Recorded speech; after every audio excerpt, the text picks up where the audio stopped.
Before we begin, I want to welcome all our members back to the committee and extend a special welcome to the new members joining us. On the Republican side, we're joined by Senator Perdue and Senator Sass. On the Democrat side, we are joined by Senator Warren and Senator Peters. It's a special privilege to serve on this committee, most of all because it affords us the opportunity to spend so much time in the company of heroes, the men and women who serve and sacrifice on our behalf every day. I hope you will come to cherish your service on this committee as much as I have over the years, and I look forward to working with each of you. The committee meets this morning for the first in a series of hearings on cybersecurity to receive the testimony on foreign cyber threats to the United States. I'd like to welcome our witnesses this morning, James Clapper, Director of National Intelligence, Marcel Littré, Secretary of Defense for Intelligence, and Admiral Mike Rogers, Commander of U.S. Cyber Command, Director of the National Security Agency, and Chief of the Central Security Service. This hearing is about the range of cybersecurity challenges confronting our nation.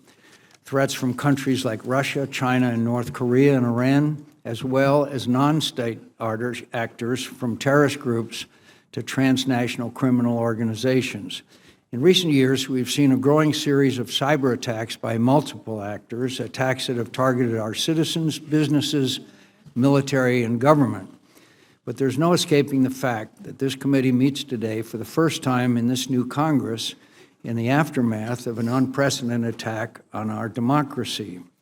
At the President's direction, Director Clapper is leading a comprehensive review of Russian interference in our recent election with the goal of informing the American people as much as possible about what happened. I am confident that Director Clapper will conduct this review with the same integrity and professionalism that has characterized his nearly half a century of government and military service. I'm equally confident in the dedicated members of our intelligence community. The goal of this review, as I understand it, is not to question the outcome of the presidential election, nor should it be. As both President Obama and President-elect Trump have said, our nation must move forward, but we must do so with full knowledge of the fact.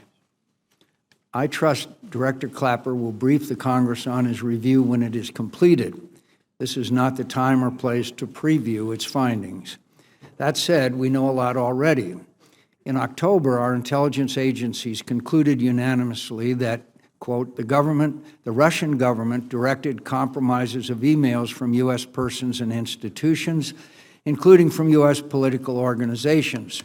They also assessed that, quote, disclosures of alleged hacked emails were consistent with the methods and motivations of Russian-directed efforts, and that these thefts and disclosures were intended to interfere with the U.S. election process. Since then, our intelligence community has released additional information concerning these Russian activities, including a joint analysis report that provided technical details regarding the tools and infrastructure used by the Russian civilian and military intelligence services to attack the United States.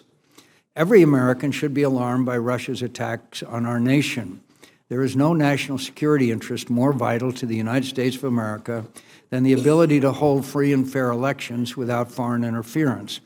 That's why Congress must set partisanship aside, follow the facts, and work together to devise comprehensive solutions to deter, defend against, and when necessary, respond to foreign cyber attacks. As we do, we must recognize that the recent Russian attacks are one part of a much bigger cyber problem.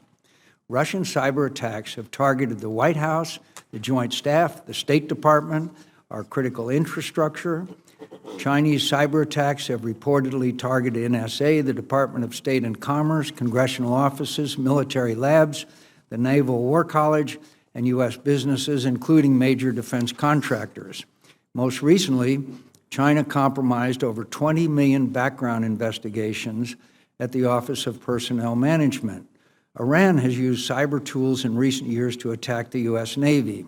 U.S. partners in the Middle East, major financial institutions, and a dam just 25 miles north of New York City. And of course, North Korea was responsible for the massive cyber attack on Sony Pictures in 2014. What seems clear is that our adversaries have reached a common conclusion that the reward for attacking America in cyberspace outweighs the risk. For years, cyber attacks on our nation have been met with indecision and inaction. Our nation has no policy and thus no strategy for cyber deterrence. This appearance of weakness has been provocative to our adversaries who have attacked us again and again with growing severity. Unless we demonstrate that the costs of attacking the United States outweigh the perceived benefits, these cyber attacks will only grow. This is also true beyond the cyber domain.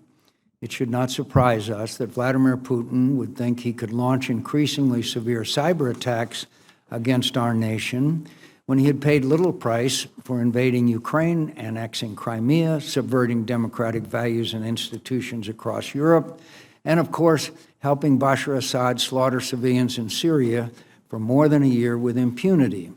The same is true for China, Iran, North Korea, and any other adversary that has recently felt emboldened to challenge the world order.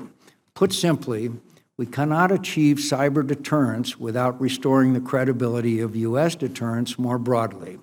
To do so, we must first have a policy, which means finally resolving the long list of basic cyber questions that we as a nation have yet to answer. What constitutes an act of war or aggression in cyberspace that would merit a military response, be it by cyber or other means? What is our theory of cyber deterrence, and what is our strategy to implement it? Is our government organized appropriately to handle this threat, or are we so stovepiped that we cannot deal with it effectively? Who is accountable for this problem, and do they have sufficient authorities to deliver results? Are we in the Congress just as stovepiped on cyber as the executive branch, such that our oversight actually reinforces problems rather than helping to resolve them? Do we need to change how we are organized?